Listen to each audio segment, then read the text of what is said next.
Եթերում Սուրանկյունն է, որի նպատակը արդարության բացահայտումն է, որովհետև լավ է արդար գործի ծառա լինել, քան անարդարի տեր։ Ես Վայա Ղազարյանս եւ Սուրանկյան ստեղծագործական խումբը բարի ուշ երեկո ենք մաղթում ձեզ։ Գյուղատնտեսության տխուր վիճակի մասին պարբերաբար ենք ահազանգում։ Խնդիրները սակայն չեն լուծվում, ու անգամ գործադիրն է դա ընդունում։ Կաբինետներում գյուղատնտեսությանն աջակցող ծրագրեր են կազմում, սակայն հողի վրա դրանք անարդյունավետ են։ Մինչդեռ մեր փոքր պետության համար գյուղատնտեսությունը ազգային անվտանգության նշանակություն ունի, քանի որ զարգացած գյուղատնտեսության շնորհիվ հնարավոր կլինի ապահովել պարենային անվտանգությունը։ Հող ու ջրի երկիր Հայաստանը սակայն չի կարողանում ապահովել անգամ ցորենի անհրաժեշտ քանակը եւ կախված է Ռուսաստանից իրականացվող ներկրումից։ Քանի որ խաղաղության դարաշրջան ենք թևակողել, եթե հանկարծ պատերազմ սկսվի նախաբանով նախադասություն արտաբերողները հաճախ որակվում են որպես նավսանողներ, նախկիններ, հիմա նաև իրական Հայաստանի գաղափարախոսությունը չհասկացող անկիրտներ։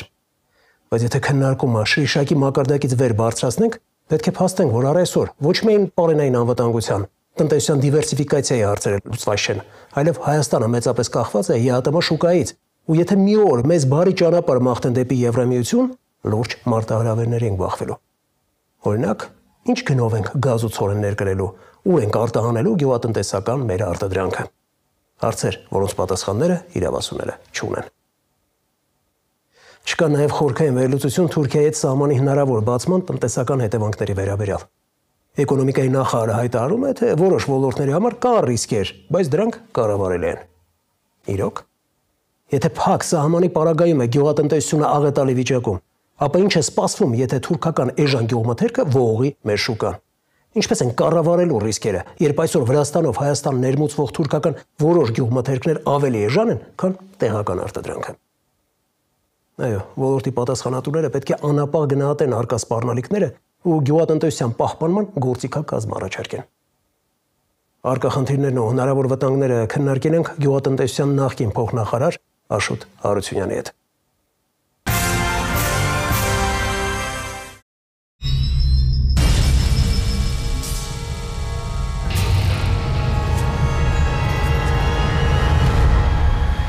Հեսա Թուրքիան գտել հարում է։ Սահմանների բացումը Հայաստանի Հանրապետության համար բազմաթիվ հնարավորություններ է ստեղծելու եւ կարող է լավ լինի, սահմանը շատ լավ լինի ժողովրդում, եւ կարող է վատ լինի։ Մենք գյուղատնտեսություն ենք անում կաբինետներում։ Վարում ենք, ցանում ենք, հնձում ենք։ Եթե բացվեց, չեն կարող վաճառել, այնից ավելի էժան կբերեն։ Անհանգստություն կլինի, վախ կլինի։ Ծիծաղի մի հավատա, լեզվի մի հավատա։ Մեր գյուղատնտեսությունը էտալու է անկում։ Գյուղատնտեսության համախառն արտադրանքի ծավալը վերջին տարիներին գրեթե չի փոխվում։ Ինչու՞։ Ծավալը փոխում է դեպի բացասականի։ Տարեց տարի ոչ միայն ընդհանուր աճը չկա, այլ նվազումն է տարեց տարի, սիմվոլիկ ցույց են տալիս որոշակի աճ, բայց ոչ ճիշտ վերլուծություններով, ոչ ճիշտ տեմպերով, քայլ առ քայլ փակեցին նախ ոլորտը կարգավոր քաղաքականությունը մշակող իրականացնող մարմինը, գյուղատնտեսության նախարարությունը իր բոլոր կառույցներով փակեցին, ինքնանպատակ չեն փակել, որովհետև հետևողականորեն տանում են կործանման եւ այսօր մենք աննախադեպ շատ վատ իրավիճակ ունենք, որը երբևիցե մենք երազում էլ չենք սպասում։ Ինչ խնդիրներ են առկա պարենային անվտանգության ապահովման առումով եւ ինչ է անհրաժեշտ անել դրանք լուծելու համար։ Ցորենի, հացի գծով իրենց իսկ հրապարակած տվյալներով 2024 թվականին կազմել է ոչ ավել, ոչ պակաս 22.8%։ Իսկ 2025 թվականին, երբ որ ամփոփեն ու հրապարակեն 2026 թվականին, ավելի վատ է լինելու։ Պակասել է նաև միջին բերքատվությունը։ 24 թվականին եղել է 21 տոննա հեկտարից միջինը կամ մինչև 2.5 տոննա, իսկ այս տարի ցուցանիշն են արդեն օպերատիվ շատ ավելի վատ է։ Պետք է բոլոր ռիսկերը կառավարվեն գյուղատնտեսության մեջ, որովհետև այսօր ծախսերի ապահովագրման համակարգը իսպարտ փակել են։ Կարգտապաշտպան համակարգերը չեն աշխատում։ Ռոռոկման համակարգը բարձի թողի վիճակում է, իրացումը շատ ցածր մագարտակում է գտնվում, իսկ շուկայում էլ, գիտեք, պահանջարկը հիմա մեծացել է, քիչ արտադրվել, աննորմալ գներ են, բարձր գներ են, որը չի կարելի այդ ձև տնտեսություն վարել։ Հայ-թուրքական սահմանի բացումը ինչպես կանդրադառնա Հայաստանի գյուղատնտեսության վրա, հաշվի առնելով հանգամանքը, որ Թուրքիայում սուբսիդավորվում են գյուղատնտեսության մի շարք ճյուղեր։ Ուրեմն եթե մեկ բառով ասեն, Թուրքիայի սահմանը բացումը Հայաստանի Հանրապետության գոյություն չունեցող գյուղատնտեսության վրա կազդի այնպես։ Թող հասկանան այնպես բառի տակ ինչ է նշանակում, ինչ է թաքնված։ Իրանք տարեկան 2 միլիարդ դոլար մենակ սուբսիդավորման ծրագրերն են տալիս։ 2 միլիարդ դոլար։ Մեր մոտ գիտեք ինչ վիճակը չկա։ Այսինքն իրանք ցանկացած ապրանք ուզենան Հայաստանին նվեր կտան, կոնկրետ նվեր կտան, թող մարդիկ ուշադիր լսեն իմ բառերը, դեմպինգ կանեն, ցանկացած մտերքի, պտղի, գյուղարտադրական, ընդհանուր նաև տեխնիկայի գծով։ Բացարձակել գրեթե ոչ մի հեկտար չի մշակվի, ձեռնտու չի լինի, ոչ արտահանումը, ոչ շուկայում իրացնելը։ Մի բան, որ քարտադրած ապրանքի ինքնարժեքը լինի 250 կամ 300 դրամ, ծրի կոպեկներով պայմանական ներարկեն Հայաստանի տնտեսություն, ասեք ինչի, վերջնական տնտեսությունը կործանելու համար։ Մարդիկ էլ հողերը չմշակեն, հա, հողը արժե զրկեն բացարձակ, հետո կուզենան ձեռքը բերեն, ինչ ուզենան կանեն, մի քանի տարի հետո կխեղտեն հայ ազգին, հակառակ պրոցեսը կանեն։ Տնտեսությանը չվնասելու համար պետությունը չի կարող սահմաններն անվերջ փակ պահել։ Ինչպես կարելի է պաշտպանել տեղական արտադրողներին եւ չեզոքացնել հնարավոր ռիսկերը, որոնք կարող են առաջանալ թուրքական արտադրանքի ներմուծման դեպքում։ Նախ այս պահին դերևս երբ որ սահմանը բացած չի, արդեն գնում է տնտեսությունը փակա, վատա։ Նշանակումը տեսեք, ես շեշտեցի, պետք է այս վիճակը պահող, որ կարողանանք դադարեցնենք արյունահոսությունը ոլորտի հետ կապված, սկսենք միջին ժամկետ զարգացող վերականգնող ծրագրեր, հետո նոր գնանք զարգացման։ Եվրամիության հետ Հայաստանի հարաբերությունների խորացումը Ռուսաստանում անհամատեղելի են համարում ԵԱՏՄ անդամ լինելու հետ, ինչ հետևանքներ կունենա Եվրասիական տնտեսական միությունից Հայաստանի դուրս գալը։ ԵԱՏՄ ընդունենք Ռուսաստանի Դաշնությունից, Կրասնոդարից, Ռոստովից, Պերմից, որտեղից ուզում հիմնականում ապրանքները գալիս են Հայաստան, հասնում են Երևան այնպես, ինչպես Ախուրյանից Երևան։ Հաշված ճանապարհի խնդիրները, պրոբլեմը, բայց քանի որ Հայաստանի Հանրապետության կառավարությունը ոչ ճիշտ քաղաքականության արդյունքում նաև առևտրային հարաբերությունները, տնտեսական քաղաքականությունն է խեղաթյուրել, ժամանակ առ ժամանակ առաջանում են խնդիրներ սահմանի վրա անցակետերում կապված ապրանքի որակի փաստաթղթավորման հետ։ Դրանք հիմնականում ստեղծվել են դեղին քարտ ցույց տալու համար, տեսեք ձեր վիճակը ինչ է լինելու։ Օրինակ Հայաստանի Հանրապետությունից ապրանքը գնում ժամանակին մեքենայով, ֆուրով հասնում էր մինչև $2000, հա, եւ հետ գալը ավելի էժան էր, ասենք $1500, հիմա դուք $4000 մեքենա չեք գտնի։ Նշանակում է եղած ապրանքի վրա թանկանալու է ամեն ինչը։ ԵԱՏՄ-ն այսօր փրկողա, ոչ միայն փրկողակա, ապահովում է մեզ այսօր ծովից, որովհետև ինքնաբավության գծով մենք բավականին Զամբյուղում գտնվող ապրանքների, սպառողական ապրանքների սննդամթերքի գծով ոչ թե ինքնաբավ ենք, խայտարակ վիճակը 22%, 26%, 30%, էներ պատերազմող երկրում ու տնտեսությունը չի անում է դրան դեմ առնելու քայլ, որ տեղում խթանի զարգացնում, ընդհակառակը հողերը չեն մշակում, անասնագլխականքում ապրում, տնտեսությունը կործանվում է։ Գյուղատնտեսությունը զարգացնելու համար ինչ ծրագրեր պետք է իրականացնի պետությունը։ Անհրաժեշտ է ընդհանուր քաղաքականության փոփոխություն, գյուղացիներին, ֆերմերներին երկարաժամկետ անտոկոս վարկ տրամադրել կամ արտադրած ապրանքը գնեին, վերամշակեն սուբսիդավորված գներով, եւ արտադրողը գոհ կլներ, եւ վերամշակողը, եւ արտահանողը, արդյունքը լրիվ այլ կլներ։ Հազվադեպ է պատահում, երբ խեղված ճակատագրեր էջի շրջանակում նկարահանվող ընտանիքը ոչ թե գումար կամ առաջին անհրաժեշտության իրեր խնդրի, այլ աշխատանք։ Եթե այս երևույթը պատկերավոր բնորոշենք, կարելի ասել Ընտանիքների գերակշիռ մեծամասնությունը ձուկն է ուզում, այլ ոչ թե կարթը, որով հնարավոր կլիներ անգամներով ավելի շատ ձուկ որսալ։ Դե հիմա պատկերացրեք, որ կարթ ուզողը ոչ թե տղամարդ է, այլ կին։ Կոտայքի մարզի Պրոշյան համայնքում բնակվող Մերին, ով լիովին գիտակցում է, որ իր 4 երեխաներին քիչ թե շատ նորմալ պահելու համար հնարավոր չէ անդադար այստեղից այնտեղից գումար խնդրել։ Մերի ամուսինը սրտի լուրջ խնդիրներ է ունեցել, որոնք էլ նրա վաղաժամ մահվան պատճառ են դարձել։ Կինը միայնակ է մեծացնում երեխաներին, գոյատևում է չնչին նպաստով, բայց չի ընկճվում, չի կոտրվում, չի կորցնում հավատը ու պայքարում է հանուն իր երեխաների։ Իսկական հերոս։ Թե ինչպես է երեխաների խնամքի հարցերը համատեղելու աշխատանքի այդ հարցին լակոնիկ է պատասխանել։ Ես կհասցնեմ։ Իսկ հասցնել իրոք պետք է, որովհետև տան պայմանները տարականով չես անվանի։ Խոնավ, ցուրտ պատեր, հատակ, խոնավությունից բորբոսնած առաստաղ, սանիտարահիգիենիկ տարրական պայմանների եւ անհրաժեշտ կահույքի բացակայություն։ Մի խոսքով, Մերիի մարտահրավերները անվերջ են։ Սակայն այդքանով հանդերձ մեր նկարանող խմբի աչքից չի վրիպել տան մաքրությունը։ Փաստ, որ հարգանք է ներշնչում եւ շատ բան է ասում Մերիի մասին։ Հարգելի հեռուստադիտողներ, սուրենկյան մշտական աջակիցներ, հիշենք, որ բարի գործերը մարդկանց հիշողության մեջ վառ պահելու լավագույն եղանակը դրանք կրկնելն է։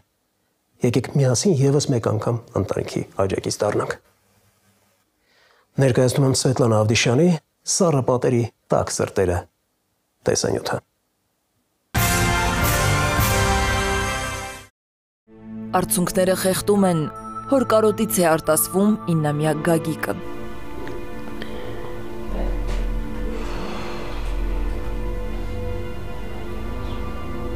Ցավն ու վիշտը այնքան խորն են ներթափանցել երեխայի հոգին, որ ամեն անգամ հոր անունը լսելիս հուզվում ու բառերից զրկվում է։ Այսօրվա պես է հիշում կորստի ծանր օրը։ Հենց այդ օրվանից ժամանակը կանգ առավ։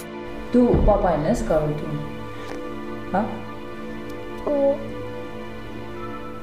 Մեր կյանքը գլխի բարձր եկավ այն օրվանից, երբ որ իմացանք մեր տան լույսը հիվանդ է արդեն 5 տարի ապրելուց հետո հոկտեմբերի 19-ին իր մահը գրանցվեց։ Ընտանիքի հոր Աշոտի սիրտն է հիվանդ եղել։ Նա տևական ժամանակ գանգատվել է որովայնի հատվածում զգացվող սուր ցավերից։ Դիմել է բժշկի, պարզվել է վիրահատության կարիք կա։ Մի քանի տեղ տարանք, ստուգեցինք, ասեցին պետքա տանեք աստրիկ կենտրոն, բժշկական կենտրոնում։ Այնտեղ ի հայտ եկավ, որ սրտի լուրջ խնդիր ունի, պետքա ապարատ տեղադրեն։ Ապարատը դրելուց հետո համարյա գրեթե ամեն ամիս պարկում էր հիվանդանոց 10 օր, 15 օր ու 5 տարի տես շարունակ դեղերով ապրել։ Ամուսնու մահվան ցավը մինչև այսօր չի հաղթահարում կինը։ Ասում է, սարսափելի դժվար է համակերպվել մի մարդու բացակայության հետ, ով բառացիորեն ընտանիքի սյունն էր։ Ամենադժվարն այն է, որ ժամանակի հետ կորստի ցավը միայն ավելի սաստկանում է։ Այսօր ես մենակ եմ։ Իմ կողինը իմ հետ չի, էլի ես դրանից շատ եմ ընկճում, ոնց որ կյանքը իմ առաջ կանգնած լինի։ Թանկ բանա քեզ համար։ Ինչի՞ ես որոշել օրինակ այդ խաչը պատրաստել։ Իմ պապայի մայից հետո եմ ես պատրաստել։ Ես էսի կախեցի, որ իմ բոլոր երազանքները իրականություն դառնան։ Մերին պատմում է, որ երեխաները անսահման սիրել են հորը, կապված են եղել նրա հետ։ Հոր վաղաժամ կորուստը խորը հետք է թողել 4 երեխաների սրտում։ Ընդամենը հայրիկի անունն է տալիս ու երեխաների հայացքները քարանում են, ցավը կրկին գլուխ է բարձրացնում ու պապանձում նրանց։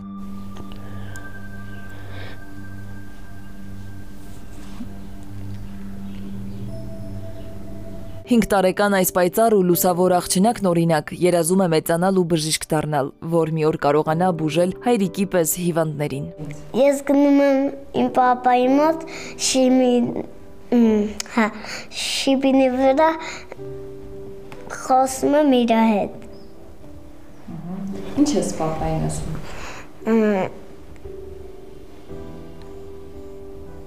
Ասում եմ, որ դու ապրես, որ ձիլիքը բադեր էիր բերը։ Տան ամեն անկյունը ընտանիքի հորն է հիշեցնում, ամենուր նրա նկարներն են, ձեռքի աշխատանքները։ Այս անկյունը ես ու հայրս ենք սարքել, որպեսզի հաճախ բոլորը սաղոթենք, այս խաչերը սարքել ենք փայտերից, ես ու հայրս, եւ սրբապատկերները գնել։ Չնայած դեպքից ընդամենը 1 տարի է անցել, բայց վերքը դեռ մռմռում է։ Երեխաները խեղդվում են կարոտից։ Ես իմ մամայի բարի հետ մենք գերեզմաներ, իմ պապայի քարի մոտ իր հետ խոսում եմ։ Քրոջը եղբայրներին ոնց ես մխիթարում։ Ես փորձում եմ իրենց խաղացնել, որպեսզի մոռանան այդ մասին։ Ինքը նվիրված հայր ա եղել, նվիրված ամուսին ա եղել, նվիրված ընտանիք ա եղել։ Գնահատել է իր ունեցածը, երբեք ինքը չի ընկճվել իր հիվանդությունից։ Միշտ ասել է Աստված մեր հետ ա լինելու, լավ ա լինելու։ Ինքը իր երեխաներին կարողացել է ճիշտ դաստիարակել ինչքանով որ կարողացել է։ Հիմա իմ երեխաները որ ասենց խելացի են, շնորհքով են իր շնորհիվ ա։ Ուզում եմ ասեմ իմ պապային, որ ինքը իմ համար շատ կարևոր է։ Կոտայքի մարզի Պրոշյան գյուղում բնակվող Մալխասյանների ընտանիքը այս համեստ բնակարանը 5 տարի առաջ է ձեռք բերել։ Ամուսինները թևութիկունք են եղել միմյանց, աշխատել են, որ երեխաները բարեկեցիկ կյանք ունենան։ Եվ չնայած տանիք ունեն իրենց գլխին, բայց վերանորոգումը կիսատ է, սենյակները մութ ու խոնավ։ Երեխաները զրկված են ամենատարական պայմաններից, մահճակալները կոտրված են, տանիքից կաթում է, դե իսկ սանհանգույցն էլ ահա պատկերը։ Ամուսինս ինչքան հնարավոր է սարքել է, բայց ունի վերանորոգման կարիք, կիսատ մնացա։ Պատվախնդիր են տղաները, հոր կիսատ թողածն իրենց պարտքն են համարում ավարտին հասցնել։ Մայրիկին խոստացել են, աչքերը թաց չեն թողնի։ Ես որ մեծանամ, իմ հայրիկին ինչ բաց թողել է սարքի, ես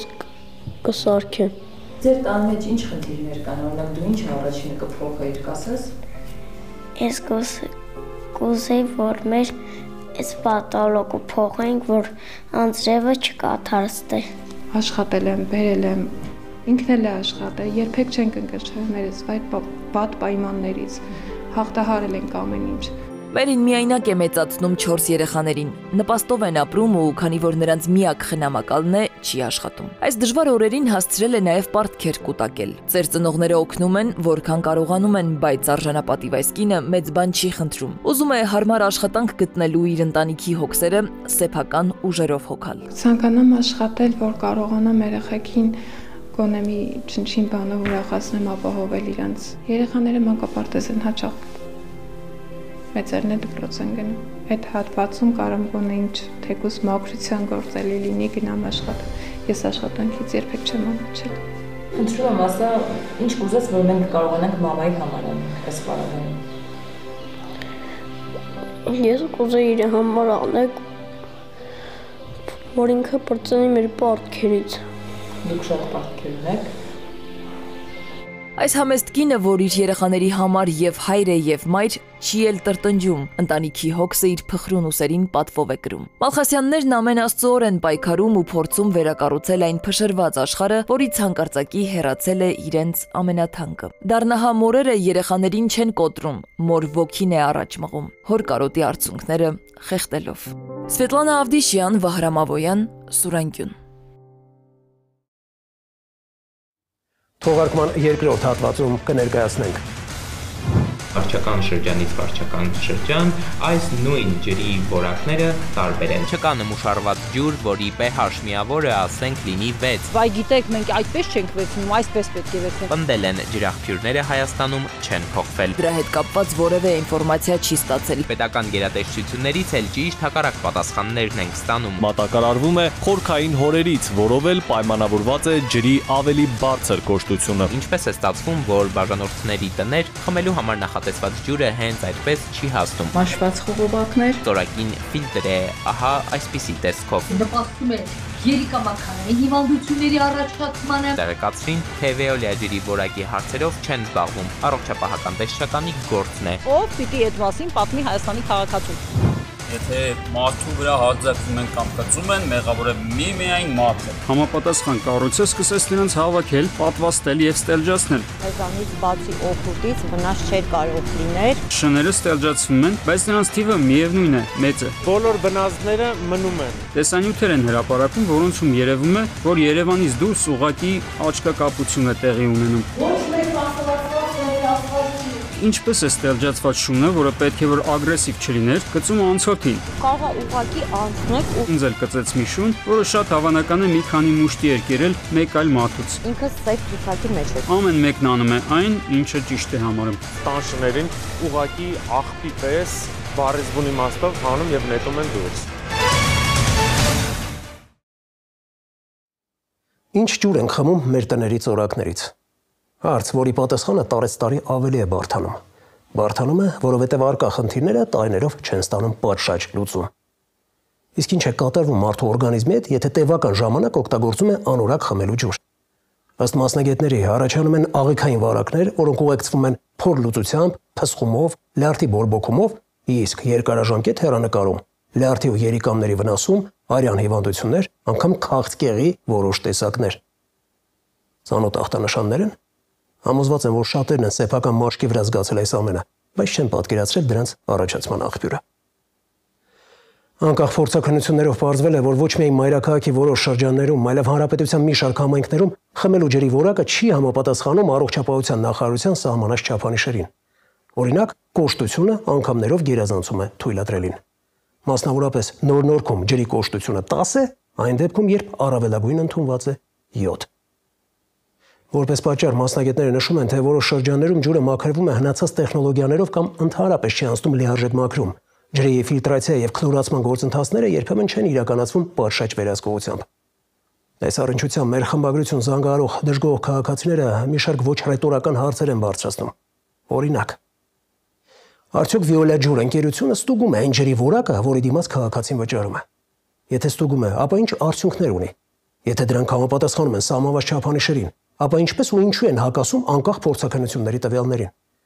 Եվ ամենակարևորը, իրավասու չինովնիկները տեղյակ են, թե ինչ ջուր է խմում հասարակ քաղաքացին, թե իրենց հարմարավետ աշխատասենյակներում տեղադրված դիսպենսերների ջուրը մոռացության է մատնում այն մարդկանց խնդիրը, որոնց վճարած հարկերից են նրանք աշխատավարձ ստանում։ Այս հարցերի պատասխանների հետևից գնացել է Էդուարդ Պողոսյանը եւ այժմ կներկայացնի ով է ջուր պղտորողը տեսանյութը։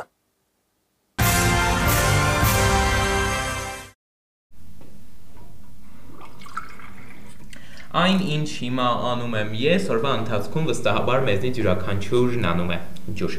Օրգանիզմի համար կենսական նշանակություն ունեցող հեղուկ եւ թվում է նաեւ մի բան, որ բոլորիս բաժակներում միևնույն հեղուկն է լցվում, բայց պարզվում է, որ ոչ մեր փոքր երկրում, քաղաքից քաղաք, իսկ Երևանի դեպքում վարչական շրջանից վարչական շրջան, այս նույն ջրի որակները տարբեր են, երբեմն այնքան տարբեր, որ գերազանցում են նաեւ սահմանային թույլատրելի կոնցենտրացիաները։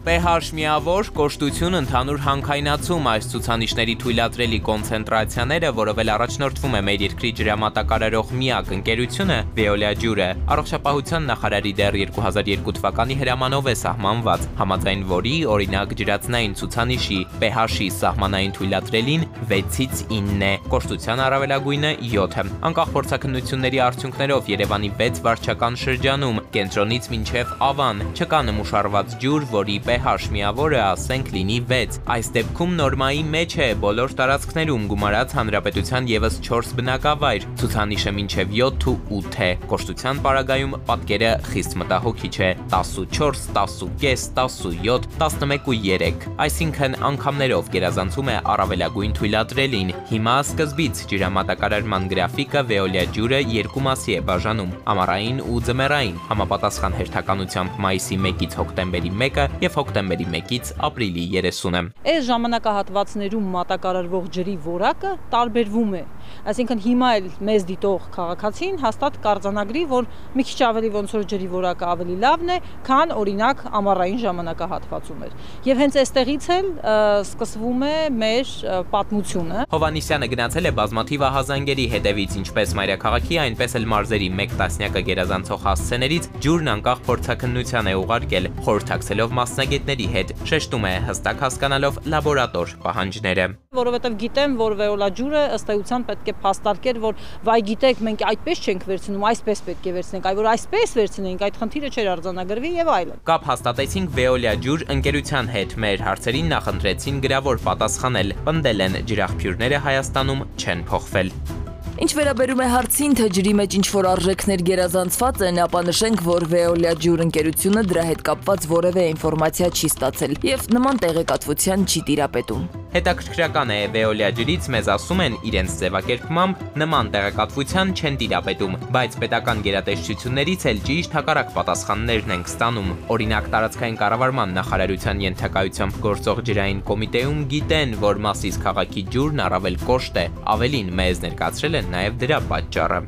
Ինչ վերաբերում է Մասիսի տարածքում ջրի կոշտությանը, ապա անհրաժեշտ է նշել, որ այդ տարածաշրջանում խմելու ջուրը հիմնականում մատակարարվում է խորքային հորերից, որով էլ պայմանավորված է ջրի ավելի բարձր կոշտությունը։ Իսկ առողջապահական ու աշխատանքի տեսչական մարմնից ի պատասխան մեր գրավոր հարցման հայտնում են, որ ջրի որակի շեղումներ արձանագրելու հիմքով նույնիսկ վարչական իրավախախտումների վերաբերյալ վարույթ են հարուցել։ Veolia ջուր փակ բաժնետիրական ընկերության կողմից մատակարարվող խմելու ջրի որակի կոշտության ցուցանիշով շեղումներ արձանագրվել է Արմավիրի մարզի 1 բնակավայրում, ցուցանիշը 11.3։ Խախտումների վերացման նպատակով տեսչական մարմնի կողմից տրվել է հանձնարարական։ Ջրային կոմիտեից իդեպ մեզ նաև հայտնել էին, թե Հայաստանում սահմանված սանիտարական նորմերին եւ կանոններին ջրի համապատասխանությունը ստուգելու համար Veolia ջուր ընկերությունից բացի ջրի որակի նմուշարում իրականացնում է նաև հիվանդությունների վերահսկման եւ կանխարգելման ազգային կենտրոնը, սակայն ամսական հաշվետվություն իրենք ստանում են միայն Veolia-ից, ինչն էլ կատարողականի հիմնական ցուցանիշն է։ Հիվանդությունների վերահսկման եւ կանխարգելման ազգային կենտրոնից սակայն Արփինե Հովհաննիսյանին այլ պատասխան են տվել։ Իրենք ասել են, որ իրենք չունեն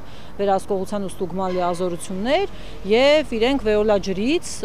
ստանում են պարբերաբար այդ կատարված հետազոտությունների արդյունքները եւ Veolia ջուրն է ըստ էության իրականացնում այդ ստուգումները։ Փակ շղթա է ստացվում։ Հիմնական խնդիրն այն է, որ այն ընկերությունը, որը մատակարարում է, ինքն էլ ստուգում է։ Եվ հետևաբար իրենք կասեն, դե ամեն ինչ նորմալ է, մենք այդպիսի խնդիր չունենք, բայց ինչ է պատահել որ։ Իսկ հիմա այն մասին, թե ինչ է պատահել, այն որ առնվազն մեր մայրաքաղաքի աղբյուրները մաքրամաքուր են, հաստատում է ազգային ջրային համագործակցության հասարակական կազմակերպության նախագահը։ Հարցնում եմ, այդ դեպքում ինչու ու ինչպես է ստացվում, որ բաժանորդների տներ խմելու համար նախատեսված ջուրը հենց այդպես չի հասնում։ Ամենատարրական կետից է սկսում, հիշեցնում է մեր օրակարգի անբաժան մասը դարձած ջրանջատումները, խողովակները, որոնց վիճակն այնքան էլ հուսադրող չէ։ Ուրեմն էլ ինչ ակնկալել։ Հիմնական աղտոտումը ջրի, երբ որ հասնում է բնակչին, դա գալիս է խողովակներից։ Այսինքն մենք ունենք վատ խողովակներ, մաշված խողովակներ, մենք ունենք ջրանջատումներ, տեսեք, երբ որ ջրանջատում ա լինում, ինքը դրսի ջուրը, աղտոտված ջուրը ներակաշում խողովակի մեջ, ու երբ որ նորից ջուրը տալիս են, այսինքն միացնում են ջրամատակարարումը, այդ նույն աղտոտված ջուրը հասնում է բնակչին։ Դուք գտնվում եք անելանելի վիճակում, դուք չգիտեք ինչ անեք։ Բողոքարկելու մեխանիզմը կա, հա, գրեք, բողոքեք, զանգահարեք, բայց արդյունք չենք ունենում։ Մասնագետը տպավորություն ունի, թե այս իրավիճակում պետությունն առավելապես մասնավոր ընկերության Veolia ջրի կողքին է, քաղաքացիների իրավունքներին պաշտպան կանգնելու փոխարեն։ Ջուրը այնպեսի բան է, որ դուք երկրորդ անգամ այդ նույն ջուրը չեք բռնի։ Այսինքն եթե դուք աղտոտված ջուր ունեք ու դուք հազանգեք, որ գան ձեր ջուրը վերցնեն ու տանեն նորից ստուգեն, թե ինչ վիճակում է ձեր ջուրը, ձեր նախորդ ջուրը չի լինի արդեն այդտեղ։ Այստեղ հանրային ծառայությունների աշխատանքը շատ է ու շատ թույլ են իրանք աշխատում։ Դիմեցինք նաև հանրային ծառայությունները կարգավորող հանձնաժողովին եւ օրինակ հունիսի 18-ին, այսինքն Հայաստանի էլեկտրական ցանցերի սեփականատեր ազգային բարերար Սամվել Կարապետյանի ի պաշտպանություն առաքելական Սուրբ եկեղեցու հայտարարությունից ճիշտ 1 օր հետո հեծին այդ թվում սպառողներին առաքած էլեկտրաէներգիայի որակի հարցում թերանալու, բաժանորդների իրավունքները խախտելու համար տուգանած կառույցից մեզ տեղեկացրին, թե Veolia ջրի որակի հարցերով չեն զբաղվում, առողջապահական տեսչականի գործն է, ինչպես է ստացվում։ Դուք լրագրող եք այդ հարցը տալիս եք, ես էլ Հայաստանի Հանրապետության քաղաքացի եմ եւ այդ հարցը ինձ մոտ առաջանում է։ Հանրային ծառայությունները կարգավորող հանձնաժողովի նախագահը մի քանի շաբաթ առաջ ասել էր, որ կապ չունի, հեծի սեփականատերը պետք է կատարի ներդրումները անկախ նրանից պետությունը ինչպիսի որոշումներ է կայացնում։ Եթե ես նույնիսկ քաղաքական կոնտեքստում դա չդիտարկեմ, այլ հանրային շահի տեսանկյունից հարց բարձրացնեմ, ո՞նց է ստացվում, որ հեծին ասում եք ներդրումները պիտի կատարեք, իսկ օրինակ Veolia ջրի պարագայում 57 հատ մոտավոր համաձայնագիր կա լրացուցիչ կնքված 2017 թվականից սկսած եւ դրանցից գրեթե բոլորով վեոլաջրին տալիս է կարտոնություններ։ Համեմատենք նաև էլեկտրաէներգիայից ու ջրից մարդուն հասնող պոտենցիալ վտանգները։ Առաջինի դեպքում առավելագույնն անջատումն է, սպառողի իրավունքն է խախտվում, ինչպես հայտնի իրադարձություններից հետո սկսեցին պնդել պետական կառույցներից։ Երկրորդի ջրի պարագայում վնասն ուղիղ առողջությանն է, ընդ որում ինչպես անջատման ժամանակը երբ այն չկա, այնպես էլ երբ ծորակից հոսողն անորակ է, նույն պետության սահմանած ստանդարտներին չհամապատասխանող։ Բոլոր օրգան համակարգերի վրա ունի իր ազդեցությունն է։ Սկսում ենք բերանի խոռոչից, ատամների էմալի վրա ազդեցությունը, հենց հատկապես ձեր ասած կոշտ ջուրը, որտեղ կան տարբեր կոշտ աղերի արկայություն, վերջացրած նրա թթվահիմնային հավասարակշռության խախտման հետ կապված, ապա ստամոքս աղիքային տրակտում, որտեղ շատ լուրջ ազդեցություն է թողնում, նման ջրի օգտագործումը բացասական ազդում է եւ նպաստում է երիկամաքարային հիվանդությունների առաջացմանը, ինչպես նաեւ սիրտանոթային եւ անոթային համակարգի հետ կապված։ Յուրաքանչյուր քաղաքացի մեծից փոքր սպառում են ջուր։ Եթե ջրի որակի հետ կապված կա խնդիր, որևէ խնդիր, փոքր խնդիր, որևէ տարածքի խնդիր, ով պիտի այդ մասին պատմի Հայաստանի քաղաքացուն։ Քաղաքացին վճարում է մի ջրի համար, որը պետք է լինի պատշաճ որակի։ Ինքը չի ստանում այդ որակի ջուրը եւ այստեղ կա պայմանագրի խախտում, որևէ մեկը չի խոսում այս մասին։ Մենակ քաղաքացիները Facebook-ում պիտի ստատուս գրեն, վեոլաջուրն էլ ինչ որ մի բանը շարքային, հերթական հաղորդագրություն տարածի, չի կարող որևէ ընկերություն իրեն վերապահել դեր, այդպիսի կեցվածք դրսևորի Հայաստանի Հանրապետության քաղաքացու նկատմամբ եւ ուղղակի գիտեք անտեսի ասի դե ոչ մի խնդիր չկա, դե ոչ մի խնդիր չկա, կտեսնենք կա այդ խնդիրը թե ոչ։ Վերջաբանի փոխարեն էլ ահա կադր մի երևանյան սովորական բնակարանից, ընդ որում այն վարչական շրջանից, որի անկախ փորձաքննության արդյունքները համեմատաբար լավագույնն էին։ Ծորակին ֆիլտր է, ահա այսպիսի տեսքով, եւ ուրեմն խնդիր կա, թե ոչ։ Էդուարդ Պողոսյան, Զոհրաբ Քարամյան, Վահրամ Ավոյան, Սուրանկյուն։ Օրեր առաջ իմ գործընկեր Արմեն Աթալյանին փողոցում շուն է կծել։ Չի ասի, թե աշխարհացունց իրադարձություն է, առավել եւս որ նման դեպքերի մասին հաճախ ենք լսում։ Սակայն այն առիթ դարձավ ուսումնասիրելու, թե ինչ դժվարությունների կարող է բախվել տուժածը եւ ինչու են շների կծելու դեպքերը օր-օրի ավելանում։ Նախ ասեմ, որ Արմենը սկզբում դիմել է Արմենիա բժշկական կենտրոն։ Պատասխանել են, թե կատաղության դեմ պատվաստանյութը վերջացել է։ Այնուհետև առաջին համալսարանական հիվանդանոց։ Այնտեղից եւս գուժել են, որ դեղ չկա։ Հետո գնում է Սուրբ Գրիգոր Լուսավորիչ հիվանդանոց, որտեղ բարեբախտաբար պատվաստանյութ եղել է, բայց Արմենին ասել են, որ այսօր ոչ առաջինն ես, ոչ երկրորդը։ Հարց է առաջանում. արդյոք կա հաշվառում, թե օրական քանի քաղաքացի է տուժում շանկացելուց, եւ ըստ այդմ որքան պատվաստանյութ պետք է բաշխել բժշկական կենտրոններին։ Չէ՞ որ կախված մարդու օրգանիզմի դիմադրողականությունից եւ մի շարք այլ գործոններից կարող են կարճ ժամանակում առաջանալ խիստ վտանգավոր հետևանքներ։ Հիմա խոսենք այն մասին, թե ինչու են հատկապես վերջին ժամանակահատվածում ավելացել շան կծելու դեպքերը։ Շատ զարմացա, երբ տեղեկացա, որ պատճառներից մեկը ուրբանիզացիան է։ Այո, մայրաքաղաքում փողոցային շների քանակի ավելացումը ուղիղ համեմատական է մարզերում մարդկանց սոցիալական վիճակի վատթարացման հետ։ Ասենք Արմավիրում շները դժվարությամբ են ուտելիք հայթայթում, Երևանի ճամփան են բռնում։ Սա իր հերթին նշանակում է, որ թափառող շների հաշվարկը Երևանում կարող է խիստ տարբերվել իրականությունից, ու հարյուրավոր շներ, որոնք ենթակա են ստերջացման, մնան վերահսկողությունից դուրս։ Այս հատվածի վրա մի փոքր կանգ կառնենք։ Թերևս տեղյակ եք, որ ստերջացված շների ականջներին բիրկաներ են ամրացնում, որպեսզի մարդիկ իմանան, որ տվյալ շունը ագրեսիվ ու վտանգավոր չէ։ Բայց արի ուտես, որ չեն դադարում բողոքները, թե հանդիպել ենք ականջին բիրկայով, բայց հղի շանը։ Ինչ է սա նշանակում։ Նշանակում է փողերի անարդյունավետ օգտագործում, եթե ոչ հափշտակում, ինչը ենթադրում է քրեական պատասխանատվություն։ Հիշում եմ, տարիներ առաջ քրեական գործ հարուցվեց թափառող շների ստերջացմամբ զբաղվող Unigраф X կազմակերպության դեմ, առանձնապես խոշոր չափերի գումարի յուրացման, հարկերից խուսափելու, կեղծ փաստաթղթերի կազմման հոդվածներով։ Արմեն Աթալյանը իր իսկ օրինակով կպատմի, թե ինչ դժվարությունների է բախվել եւ կներկայացնի թափառող շների տեղաշարժի եւ վերահսկողության վերաբերյալ իր ուսումնասիրությունը, որ կծելը շամփայ չդարձնի տեսանյութում։ Թափառող շների մասին երբ խոսում ենք, մի անգամից Հասարակության մի ստվար զանգված բաժանվում է երկու խմբի։ Առաջին խումբը վստահ է, որ շները բոլորը պուկուշ են, բարի են եւ ընդհանրապես եթե մարդու վրա հարձակվում են կամ կծում են, մեղավոր է միայն մարդը։ Երկրորդ խումբը վստահ է, որ շները չարիք են, նրանց պետք է ոչնչացնել, վառել, սատկացնել, թաղել, հոգը կտրել։ Եվ, ինչպես հասկանում եք, այս երկու խմբերի միջև ոչ մի երկխոսություն այդպես էլ չի ստացվում։ Իսկ երկխոսությունն անհրաժեշտ է, քանի որ երկու կողմն էլ գոհ չեն ներկա վիճակից։ Տարիներ առաջ թափառող շների խնդրի լուծման նպատակով մի շարք քայլեր արվեցին։ Տխրահարճակ Unigraphics-ի փոխարեն քաղաքապետարանում ստեղծված համապատասխան կառույցը սկսեց նրանց հավաքել, պատվաստել եւ ստելջացնել, այսինքն զրկել սերունդ ունենալու հնարավորությունից։ Ամեն ինչ պետք է անցներ քիչ թե շատ քաղաքակիրթ ռելսերի վրա։ Պետքա բաց լինի, թափանցիկ, կամավորներով եկեք, մասնակցեք,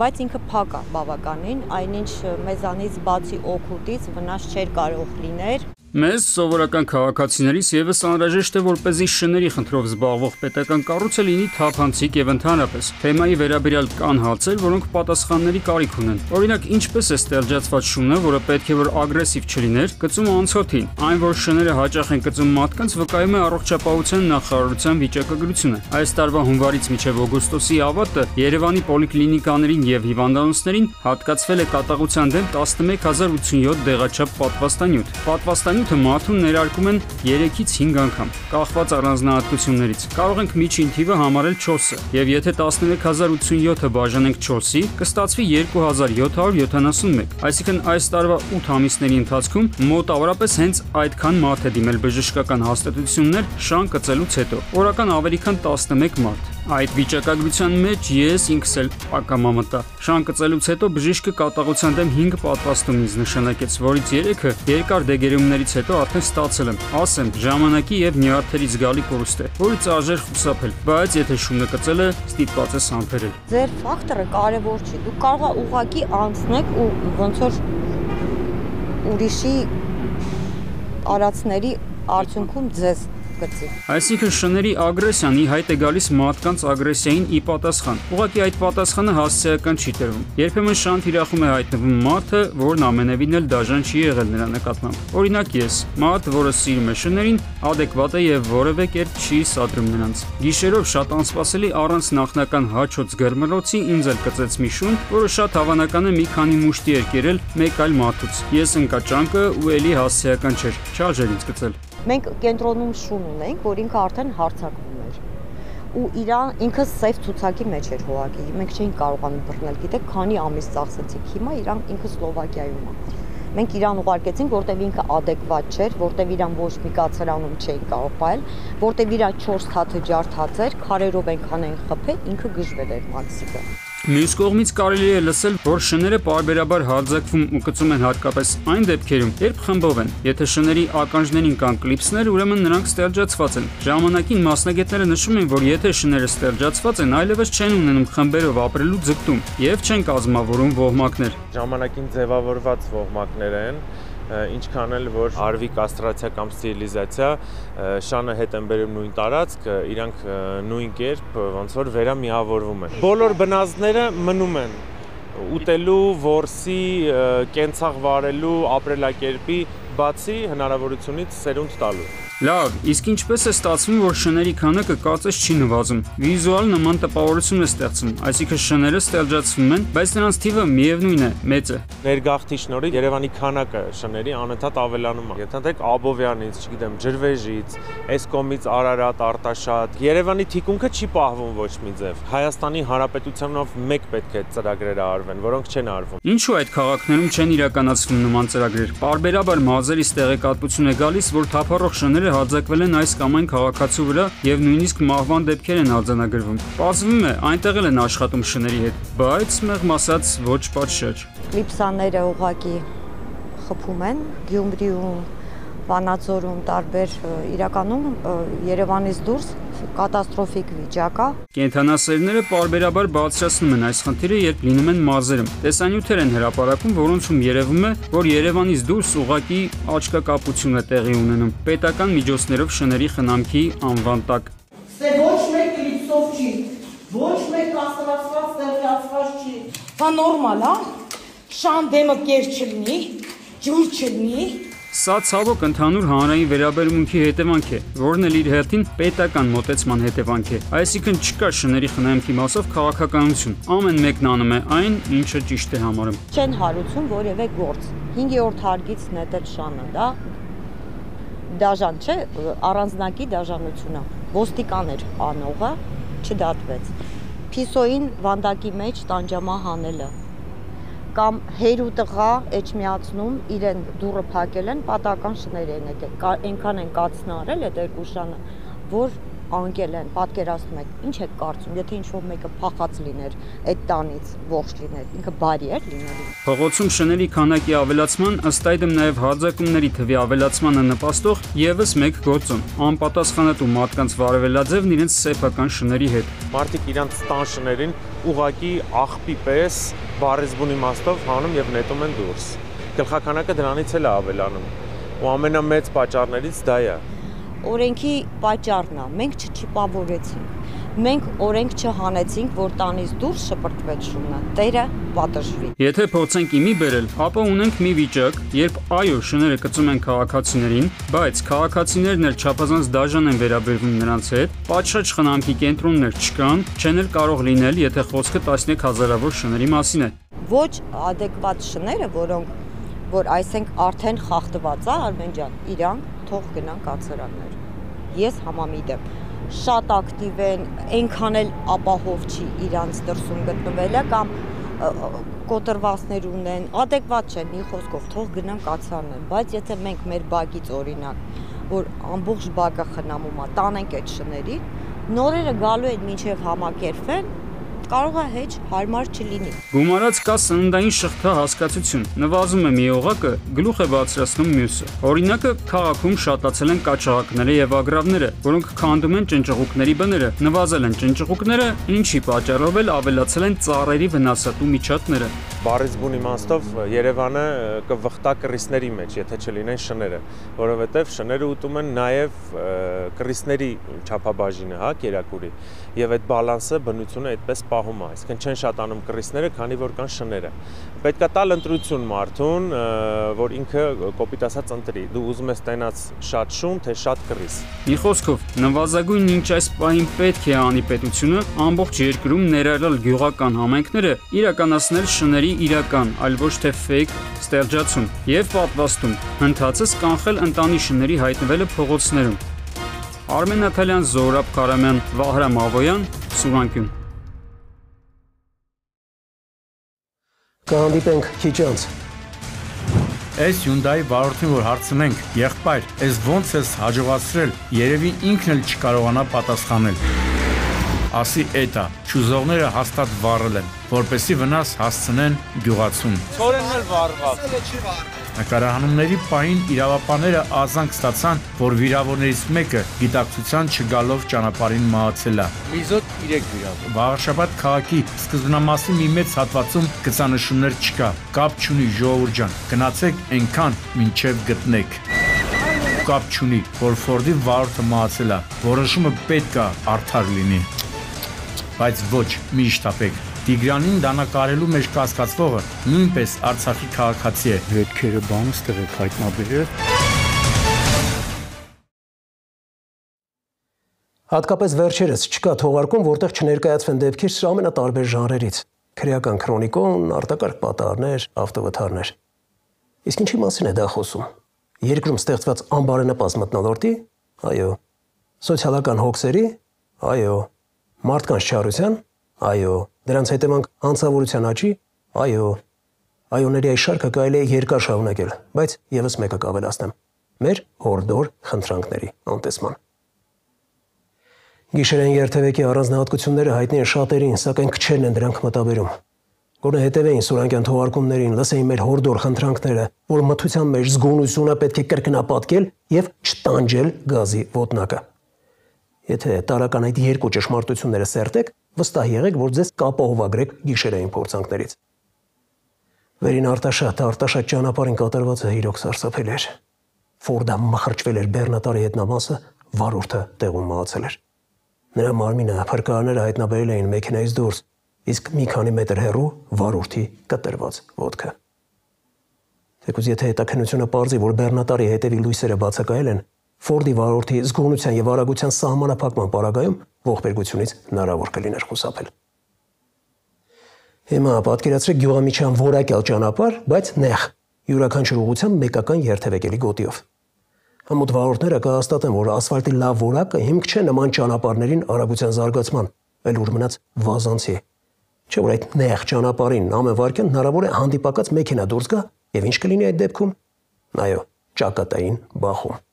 Երևույթ, որի մասին լսում ենք գրեթե ամեն օր։ Հերթականը Լոռու մարզում էր, Շիրակամոտ բնակավայրի վարչական տարածքում։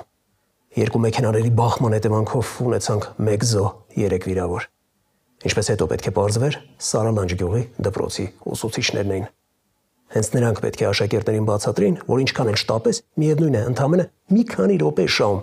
վատագույն դեպքում ընդհանրապես չես հասնում։ Նրանցից մեկը փաստորեն չհասավ։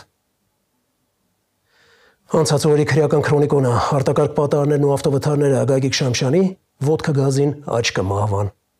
տեսանյութում։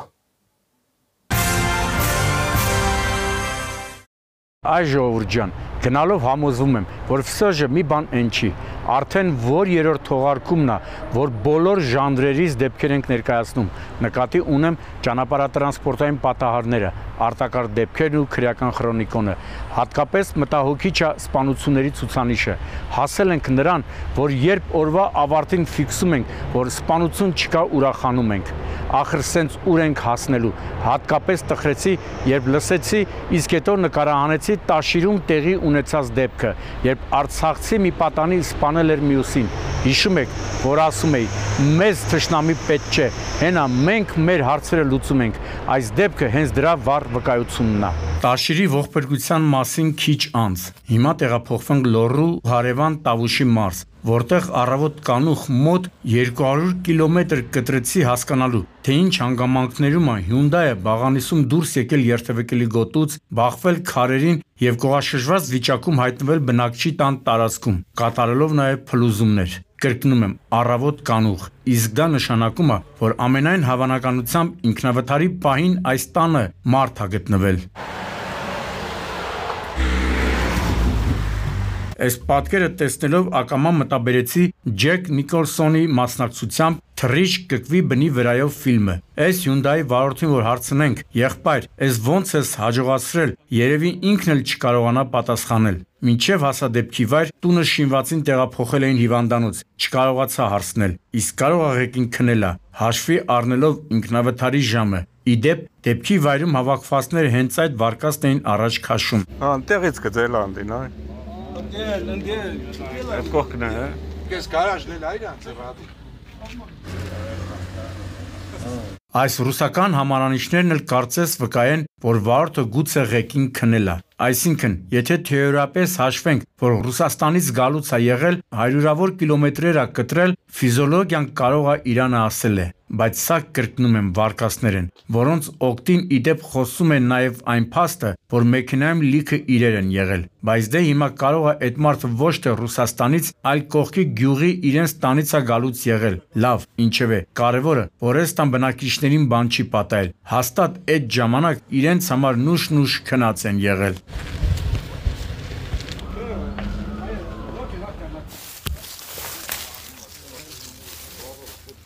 Ով ինչ ուզում ասի, բայց վերջին ժամանակահատվածում ես էլ եմ սկսել արդեն հավատալ դավադրության տեսությանը, վառ ապացույցը, Դալարի գյուղում տեղի ունեցածն է, երբ ահազանգողը նշեց, թե բա Շամշան, շուտ հասի, այնպիսի ուժգնությամբ հրդեհ, որ ծուխն ու կրակը տեսանելի են անգամ մի քանի կիլոմետրից, հարցրի, թե ինչն է վառվում, ասացին, որ գյուղի բնակիչներից մեկի անասնագոմը, իսկ հրդեհը ծակել է անասնակերի համար նախատեսված հատվածում, ասի էդ է, Չուզողները հաստատ վառել են, որպեսի վնաս հասցնեն գյուղացուն։ Համեսի տակը 20 տոննի կարգի ցորեն են լծել։ Էդի փրկել եք դուք։ Չէ, դե վառվա, ցորենն էլ վառված։ Չի վառվել։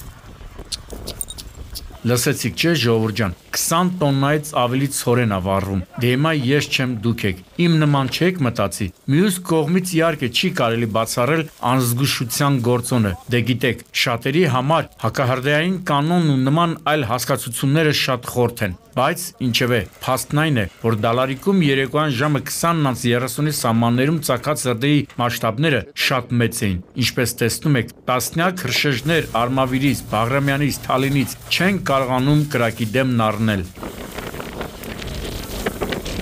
Լնայ կամին ինչ անում, լնայ։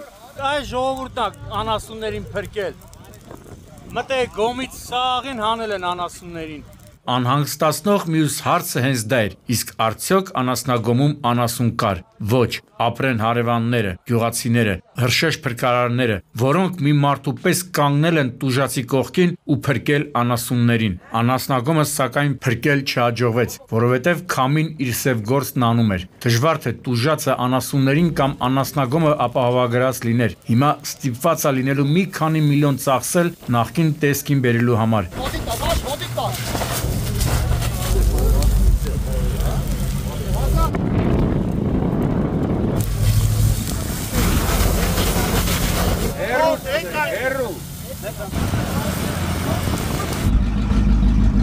Հիմա խնդրում եմ այս երկու մեքենաներին նայեք, ինչ եք նկատում, պետք չի արծվի տեսողություն ունենալ, տեսնելու, որ երկու մեքենաների վնասվածքներն էլ աջ կողմից են, այս միտքը մտաբերեք, մինչև պատմեմ, թե որտեղ, քանիսին և ինչպես է տեղի ունեցել Toyota-ի և Volkswagen-ի բախումը, Լոռու մարզում ենք, Վանաձոր Գյումրի ճանապարհի Շիրակամուտ բնակավայրի վարչական տարածքում, օրը ցերեկով ավելի ստույգ 13:40-ի սահմաններում, ինչպես արդեն ասացի, իրար են բախվել Toyota-ն ու Volkswagen-ը, ու բնականաբար առաջին հարցը, որ ուզում էր, արդյոք բախման հետևանքով զոհ կամ զոհեր կան։ Մի զոհ 3 վիրավոր։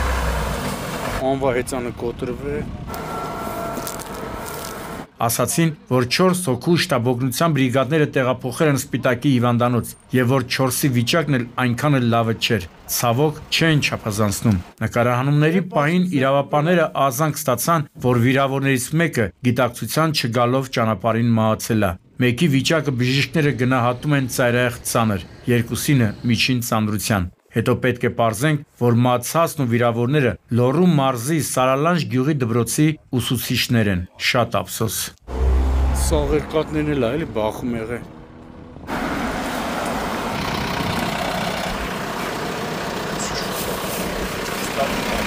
Վերադառնանք մեքենաների վնասվածքներին, այսինքն վթարի հնարավոր պատճառին։ Սովորաբար, երբ երկու մեքենա էլ նույն կողմից են վնասված ստանում, նշանակում է, որ նրանցից մեկը երթևեկել է հանդիպակացով եւ որ նրանցից մեկը փորձել է մանևր կատարել, սակայն կտրել է բաժանարար գիծը ու բախվել հանդիպակաց եկող մեքենային։ Սա կատարվածի ամենահավանական վարկածն է, որը հաստատվում է հանգամանքով, որ այս հատվածում երթևեկելի գոտիները բավականին նեղ են։ Հետևաբար, հանդիպակաց դուրս գալու հավանականությունը մեծ է։ Մոտորը փոխված է, դա չկարնա քաշի, մերար գործանով սաղին օգնելով տնաշեն։ Լոռեցին օգնողա դու արխային։ Ադե մարդ ինչքան պետք է ինքնավստահ լինի, որ որոշի այս հսկայական մայրուղին մթնադեմին կտրի։ Իսկի մենք նման ռիսկի չենք դիմում։ Ուր մնաց 62-ամյա կինը։ Ախր քանի անգամ ենք զգուշացրել, որ ժողովուրդ չի կարելի ճանապարհը կտրել որտեղով պատայի։ Այդ անտերը պետք է թույլատրված հատվածով անցնել։ Գիտեմ, որ հեսա կհակադարձեն, թե Շամշան, Վաղարշաբաթ քաղաքի սկզբնամասի մի մեծ հատվածում գծանշումներ չկա։ Կապ չունի ժողովուրդ ջան, գնացեք այնքան, մինչև գտնեք։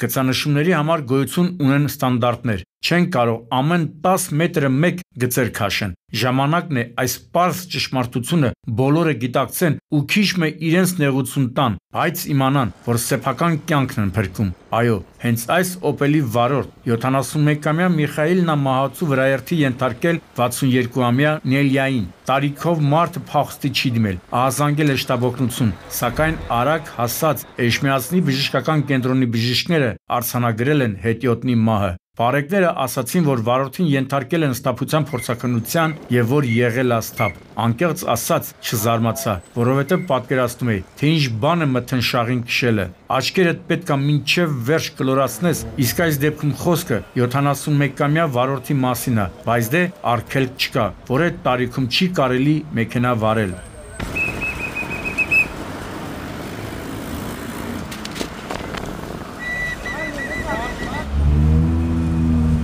Այս պատկերն էլ խոսում է գիշերային երթևեկի թաքնված վտանգների մասին։ Կարծնեք որտեղ եք Շամշան, Արարատի մարզում, Արտաշատ, Վերին Արտաշատ գյուղամիջյան ճանապարհին։ Ժամն էլ կեսգիշերից 10 րոպե անց է։ Շատերդ կզարմանաք, թե ոնց կարող է գյուղամիջյան ճանապարհին նման կարգի վթար լինի։ Հնարավոր է ժողովուրդ ջան։ Բավական է ճանապարհը մի փոքր բարվոք լինի ու այս մեր վարորդների ոտքը գազի ոտնակից չի պոկվի։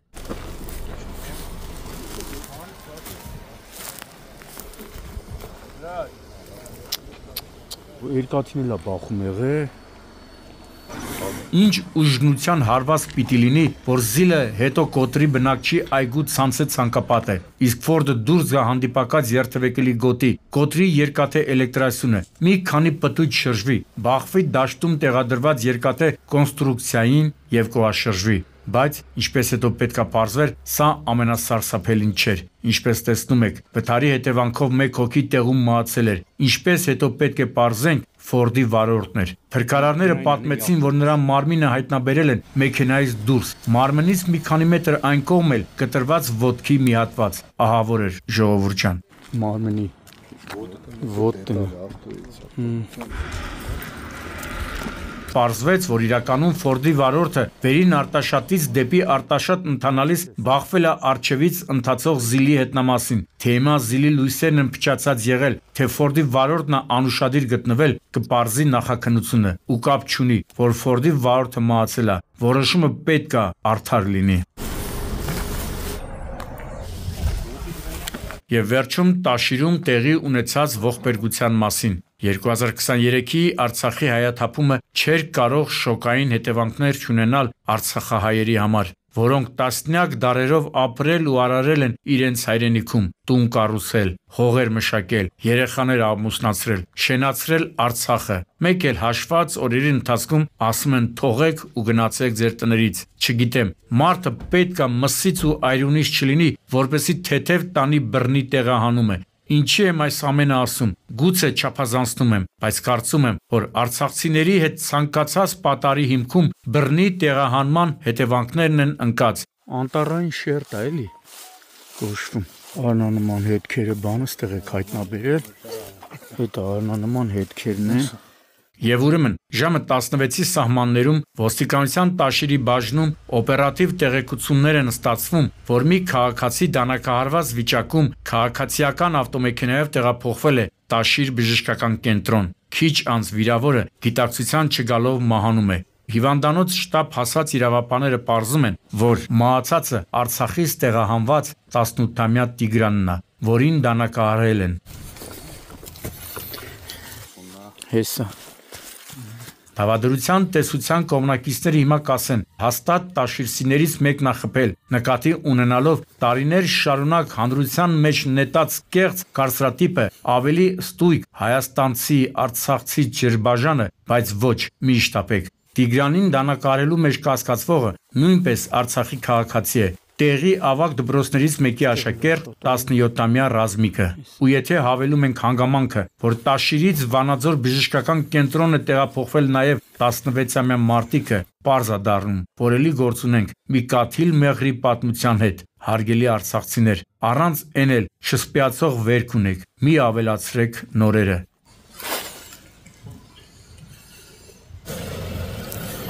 Գագիկ Շամշան, Սուրանկյուն։ Այսքանը գործով զորանանք եւ առողջ հոգով ու լուսավոր մտքով առաջ շարժվենք։ Կհանդիպենք հոկտեմբերի 19-ին ժամը 22-ին։ Աստված պահապան հայազգին։